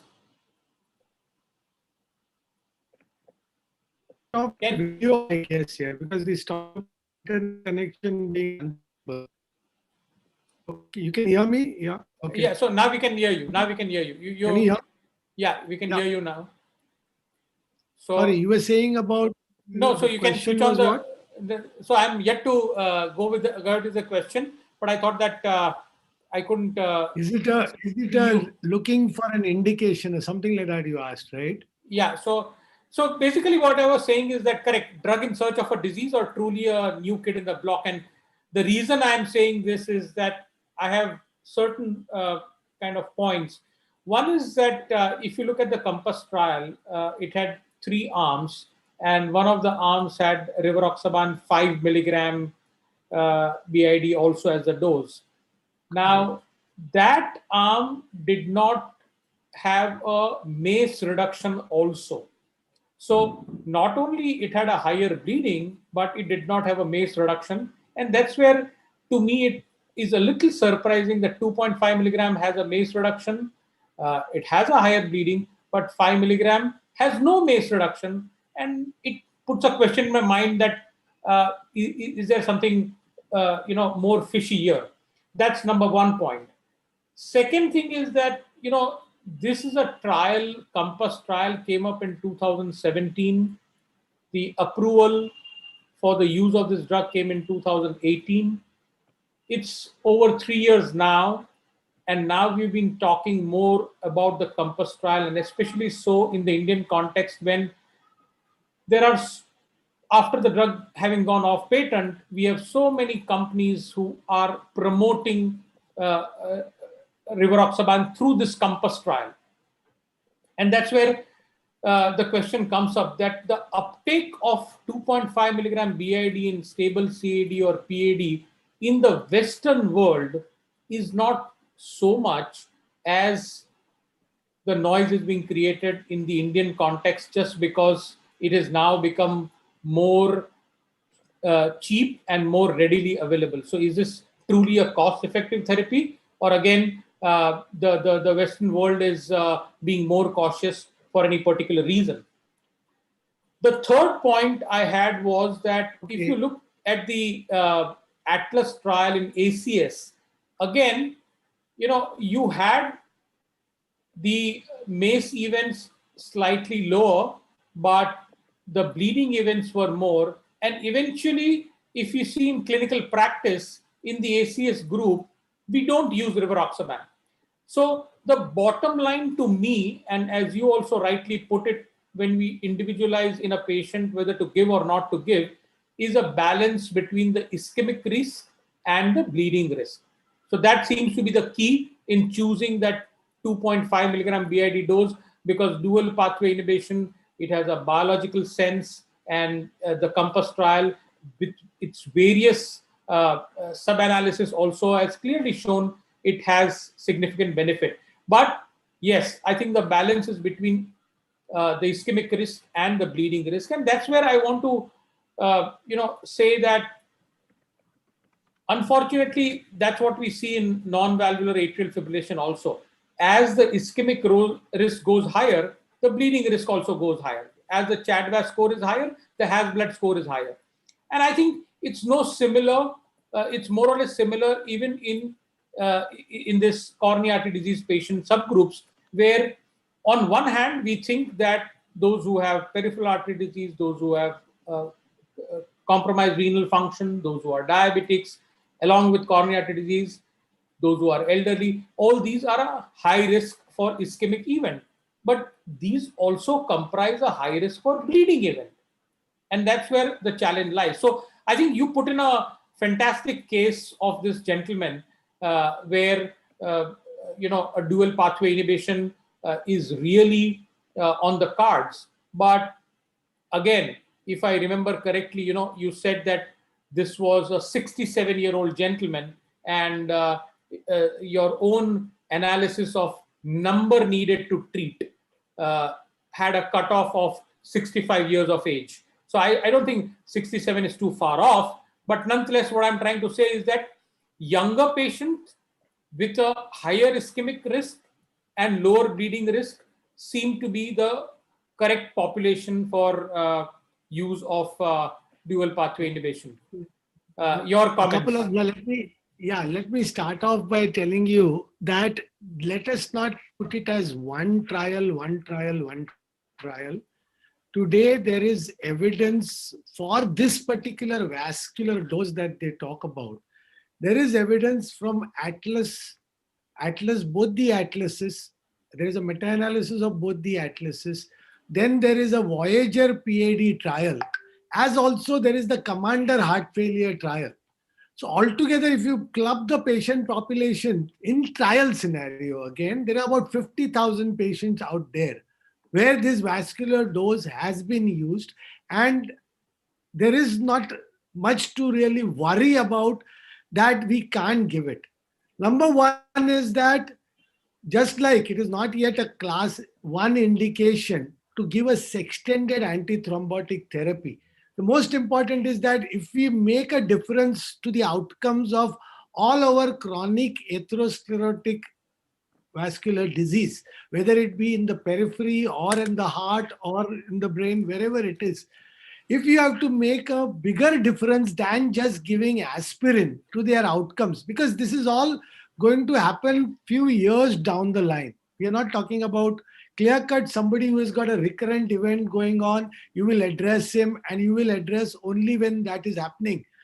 So we have to move beyond just antithrombotic just being 1 to getting on to 2.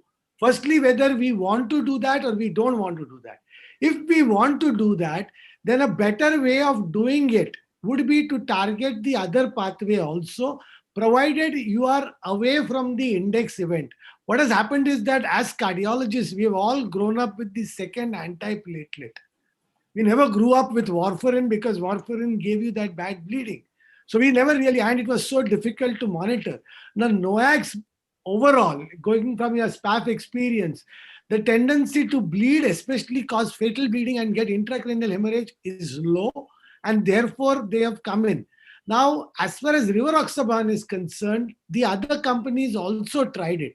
They seem to have hit on the correct dose.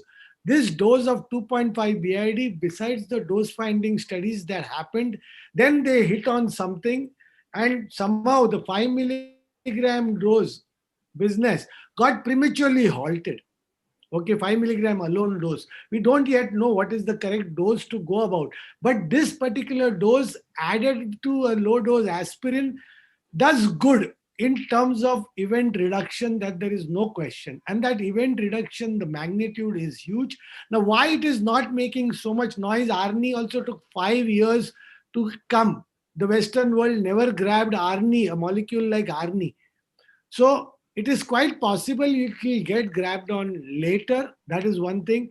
But amongst all these 3 NOACs, the other NOACs also got tried out for the same indication. And they did not get the right dose. Apixaban in the Appraise trial used a 5 milligram, same dose that they used, and had to be prematurely halted. Actually, dabigatran had a good dose finding study that happened. They did 50 BID to 75 to all kinds of dosing. And then they found a gradient in surrogate marker, D-dimer reductions and all. They found it, but they never came to a phase 3 trial because they got disheartened by the Realign trial and all the other trials. This Redeem trial showed the proof of the thing that you have to go on to an anticoagulant pathway. More so in the COMPASS trial, you are 7 years after an MI. As the population, the coronary artery disease population are a mean 7 years away. Within the first year, only 5% of the population. So what we are only asking out here is that after the initial 1 year of dual antiplatelet therapy, whether you would want to give more to the patient by way of a second antithrombotic agent. So whether you will give an antiplatelet, firstly, whether you will give it at all. Yes, you would give it. There is enough theoretical rationale. There is a biological rationale to it. And today, clinical data, not only from the antithrombotic, not only from the anticoagulant on top of aspirin, but also from Pegasus data. Even the second antiplatelet dose, it has to be more potent. Clopidogrel didn't work. Clopidogrel on top of aspirin didn't work. But people with higher risk factors and need to be addressed with a second antithrombotic agent. I'm convinced on that aspect. Now, yes, the fear of bleed will not be great. The fear of bleed, of course, with the elderly population, it will be there. But with the elderly population, if you get a stroke or if his peripheral arterial disease is progressing, even otherwise, the quality of life is going down. So, with an accepted risk, with good monitoring, you can still go on. It is at the end of it all, you and the patient taken into confidence have to deal with it and go. The only challenge is when somebody has shown safety bleeding wise on a dual antiplatelet therapy, you have to now get a new kid on the block. We do not know whether he didn't bleed on a dual antiplatelet therapy, but he didn't bleed not just because of the molecule only, but because of the other factors also. The baseline characteristics that he has, his CKD, his anemia, his age, and all those other comorbidities. So he didn't bleed on dual antiplatelet, and we gave it because we thought that the stent was an important issue. Because he had an ACS, it was an important issue. Now, beyond that, this is one more way of looking at it. That's why the guidelines talk about the second antiplatelet in the form of ticagrelor only, which is the only tested one, as also they allow for this, but yet a class 2A indication. But I am quite So- convinced on the data that is there that we need to consider this therapy for sure.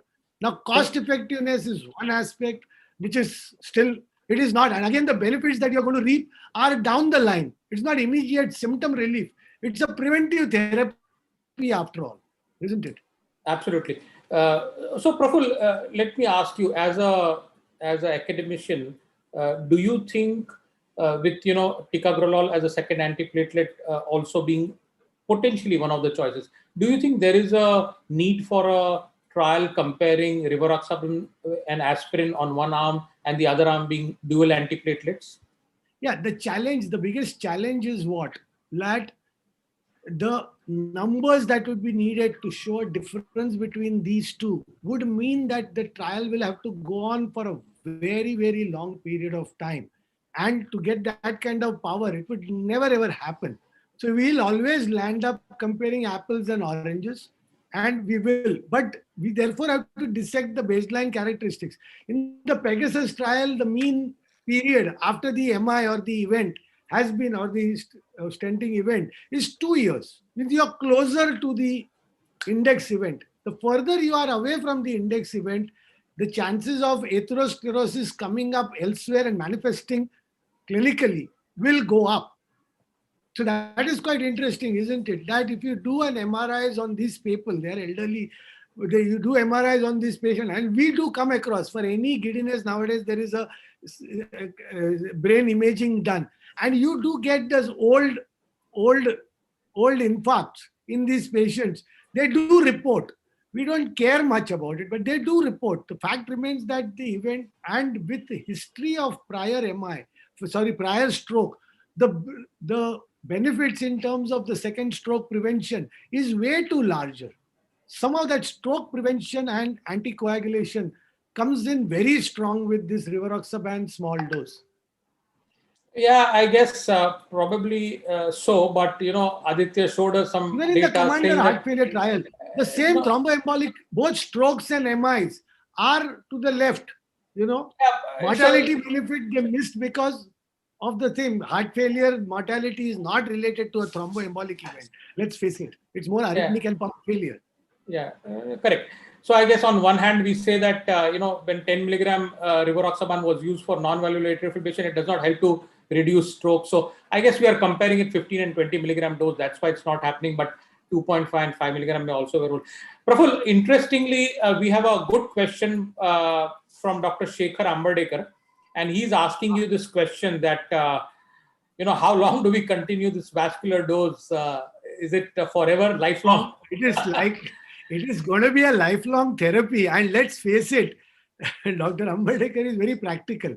When he's asking us this, yes, the whole business is just because a pharma company is after you now, all Indian pharmas are after you, that one prescription is not what this is about.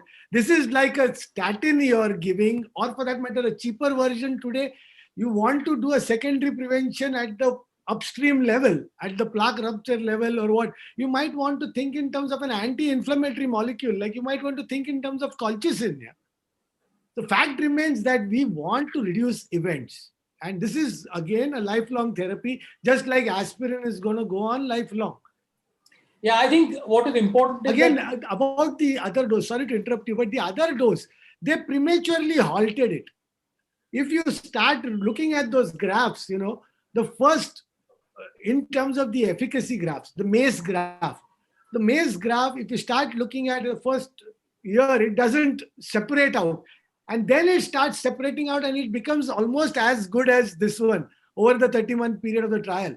So that again is going to give you benefits later. But if the initial bleeds are high, then obviously you get halted. You do not want it. And the bleeds occur in the immediate period after you have started something. I think, in India, we are at a unique position actually to do a phase 4 or a registry, real world data. Important. Now, all these under some heading, if we can get all these pharma, whatever rivaroxaban the patient is on, all vascular dose rivaroxaban people should get into a registry and we should be able to analyze and look for ourselves. Absolutely. That will answer a lot of questions. Praful, one question also has come up from Dr. Doka in Jaipur that, in post CABG patients, can rivaroxaban be used as a dual pathway inhibition? So now that question is very relevant because of the fact that there is a negative sub-study of rivaroxaban. Now that within these sub-studies, it's typical Salim Yusuf, 27,000 patients, you get so many sub-studies.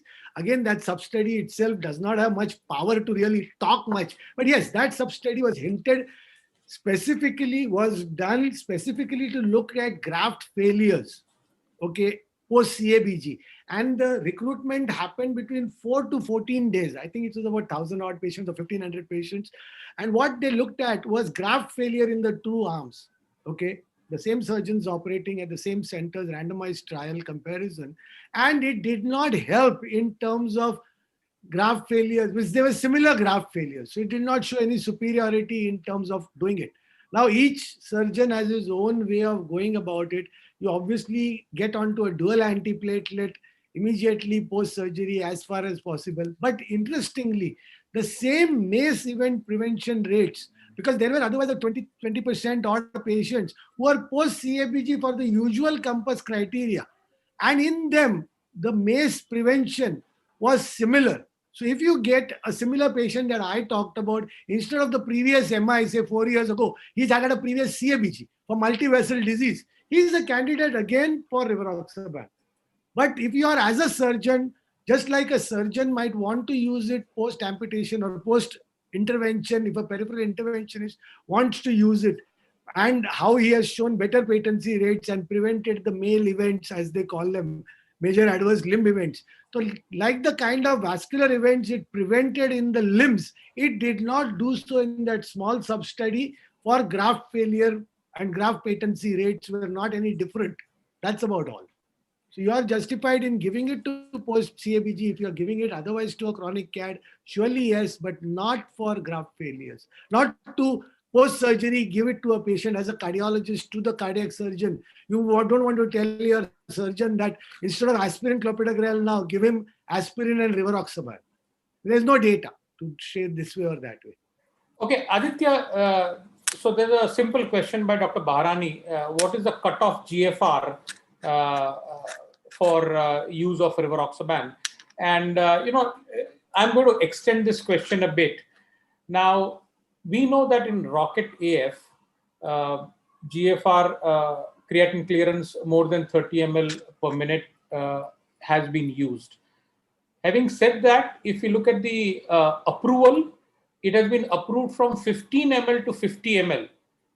How does this description come from? I think you are perfectly, am I audible here? You are perfectly right. So the original trial for Rocket, as you rightly said, was 20 milligram for most patients, but if the creatinine clearance was 30 to 50, it is 15 milligram.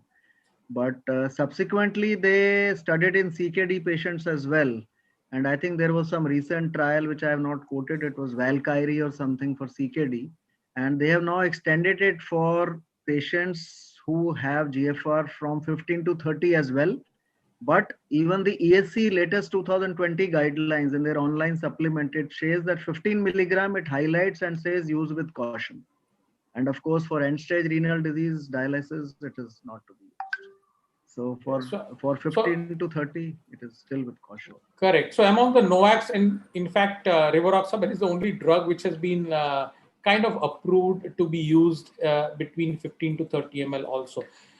Yeah. Aditya, one basic question which has always perplexed me about rivaroxaban is this, that, you know, if you look at the pharmacokinetics, the half-life of rivaroxaban, in fact, is shorter, if at all, as compared to apixaban and dabigatran.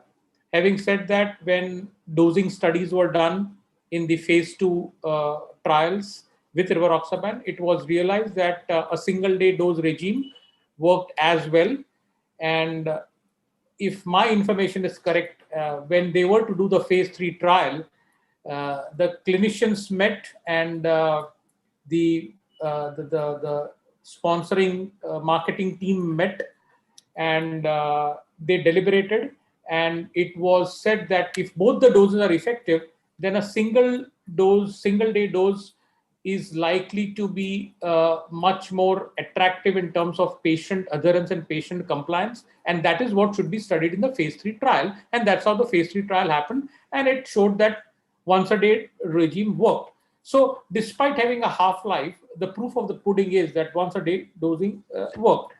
My question to you is that, do you think that if apixaban and dabigatran would have also somewhere done the dosing studies, or I'm not sure whether they had done it, and whether giving once a day of those drugs also would have similar efficacy? That's only because I am saying that the half-life is more or less similar or longer than rivaroxaban. Your comments? I think, yeah, it's a good question. I mean, it's an interesting question. So as you rightly said, despite the differences in half-life, OD dose is used, and I am not aware of any published data for apixaban about the OD studies. But I'm sure I'm not aware of any published data. And but the thing is that despite using a 2.5 BD dose, whatever meta-analysis and data has taught us that despite using a BD dose, the bleeding rates are still much lesser with apixaban as compared to rivaroxaban, especially the GI bleeds. And similar, dabigatran also, I'm not aware whether they have ever studied a OD dose. So I'm not aware of any published data, but it's worth a thought. And no, I think this is probably all in retrospect. I don't think this is ever going to happen. It's just that in the phase 2 studies with dabigatran and apixaban, I am not aware whether they did a single dose study at all, OD dose at all. Rivaroxaban fortunately did it, and they hit the nail. And that's why the uptake amongst the NOACs, if we see, the uptake of rivaroxaban is the most world over as compared to apixaban and dabigatran. Praful, any comments? No, I would say that the German way of thinking that was that when you deal with a thrombus in the left atrium, a large once given dose, and that is good enough, or whatever. There's somewhere I was talking to a German about all this. Okay. So he said that, and when it comes to something like you want a very small plaque rupture level, something you want to deal with, okay, so that is when you deal with it by giving small dose twice a day. Whatever it was, I could not really understand what he was trying to say, but they have not gone on to just the clinical guys coming together and having in a dose finding study decided once a day was also effective to do whatever levels they wanted, surrogates, markers. It was not just that. There is a thought behind it, and that thought seems to have worked in both the places, right? So we are okay with it. So be it. There's one question in the chat box since I'm speaking. Dr. Shekhar Ambadekar wants to know should we expect aspirin vascular dose of rivaroxaban to be superior to DAPT in ACS. Now let us understand, though rivaroxaban has made it to the ACS guidelines, it is again made it for the extended therapy post 1 year. It has not made it for use during an ACS event where DAPT is proven with any and every thienopyridine, and we do not want to replace over there. And there is, if at all, Atlas ACS trial, if you go to it, there were 93%, about 93% of the patients were on a DAPT, and on top of DAPT, they are on a thienopyridine. About 93% of them are on some form of a thienopyridine, and also, of course, aspirin. And on top of that, you have given this 2.5 vascular dose. And the problem is the same MACE rates and all reduction was there, but the bleeding was prohibitively high in terms of intracranial hemorrhage. That was the problematic issue about Atlas ACS. So it is not approved for acute use during the ACS management or in the first 1 year. We are talking about delayed basis on the compass only. It has got an indication for ACS patients after 1 year, is what it is in the guidelines also. Aditya, there is a question by Dr. Barani, and I think this is probably every clinician's question, that you don't have trials which have head-to-head comparison between the NOACs. And now we have all the 3 NOACs, and for a clinician, which NOAC to choose when becomes always a problem. So in a small gist, what is your practical way of approaching which NOAC in which patient? Again, as you said, there is no head-to-head data, but we have enough data from all these meta-analysis to show that if you look at the ischemic endpoints, the ischemic endpoints are no different. But if you look at the sort of bleeding endpoints, there is a signal towards apixaban probably having a better safety profile, but again, it doesn't translate into any clinical adverse events with rivaroxaban or dabigatran. So I think if I have to choose something, I would probably say that if the patient has got impaired renal function, I would perhaps favor apixaban. If the patient has previous history of GI bleed, I would again perhaps choose apixaban over dabigatran or rivaroxaban. But if the patient has got coronary artery disease or any atherosclerotic vascular disease, I would perhaps choose rivaroxaban in light of these recent data. So that is how I. Correct. I think that makes sense. So, and of course, I also look at if if you want superiority, if you want superior to apixaban, then no, I would say dabigatran 150 milligram probably is superior to BK. That's the only dose which was superior. Obviously, we have to look at the bleeding risks as well. And then if ischemic reduction is strong in your mind, already has a stroke and stuff like that, then probably 150 milligram. And I think once a day regime probably becomes practical even in the Indian context. So when we talk of compliance, adherence and all that, I guess rivaroxaban in that sense will have an edge. I think there are a few more questions. And one of the question, Aditya, is that patient having retinopathy, is it a contraindication to rivaroxaban? Can it increase retinal bleeds? Sir, I saw this question, and since I didn't know it, so I quickly Googled it. So I found that is the advantage of these webinars. So I also learned something. There is actually a recent publication in 2019 in Ophthalmology Journal, which clearly says that risk of vitreal hemorrhage and retinal hemorrhages is slightly more with rivaroxaban as compared to the other NOACs. But again, it's a single study. So I would say that if it is a retinopathy, especially a proliferative retinopathy, I would probably desist from giving it. I also came to know of this. Thank you. I think it has been a wonderful session, and we are very much on time. So Ketan, over to you. Yeah. Thank you, Amit. It was a fantastic presentation from evidence to experience, and really it was so wonderful to see Dr. Kelkar, dissecting the evidence which was there, which was so fabulous. Like we really feel, I remember those days when we were students, and as he rightly said, I remember those cardiology residency days when Amit was registrar and Dr. Kerkar was lecturer, and how the teaching was going on, and now we realize how Kerkar sir is doing the dissection for the clinical trials, which is so fabulous. And here Dr. Aditya Kapoor has given the experience of the clinical usage of rivaroxaban so well, which was fabulous. And above all, to have the cream icing, we have Dr. Amit Vora, who had done a fantastic moderation. I would be happy to share that we had 1,600 delegates who had joined for this, which is an excellent number for the webinars, the way it is mushrooming, to have 1,600 numbers on a Saturday evening, which speaks for the quality of program which we had. Before we just give a vote of thanks, I would have a quickly request Mr. Agarwal from Agenda Pharma to have few words. They have been our partners, educational partners for this ISC webinar. Thank you.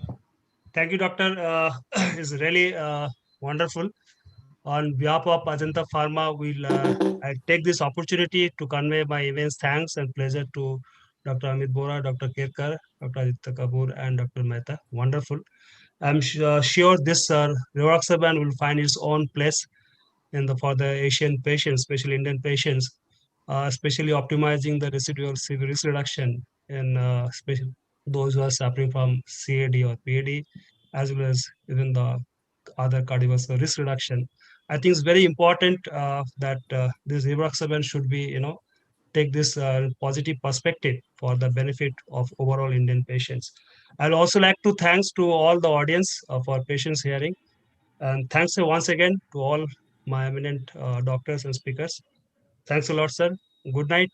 Stay safe and healthy, sir. Thanks a lot. Thank you, Mr. Agarwal. So I would be really thank all the faculties, Dr. Kerkar, Dr. Kapoor, and Dr. Amit Vora for being with us, and thank all the delegates who have joined here.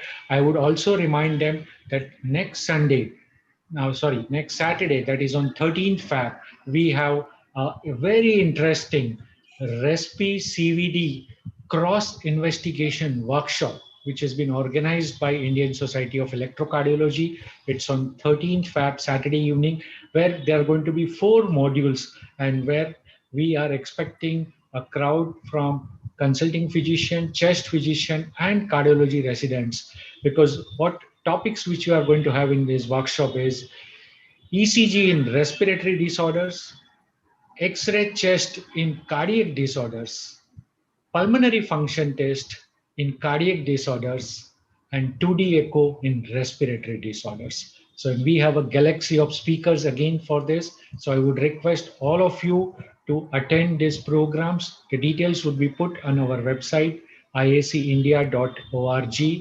And again, once again, I would request all the physicians, those who have not yet become, please to become member of Indian Society of Electrocardiology.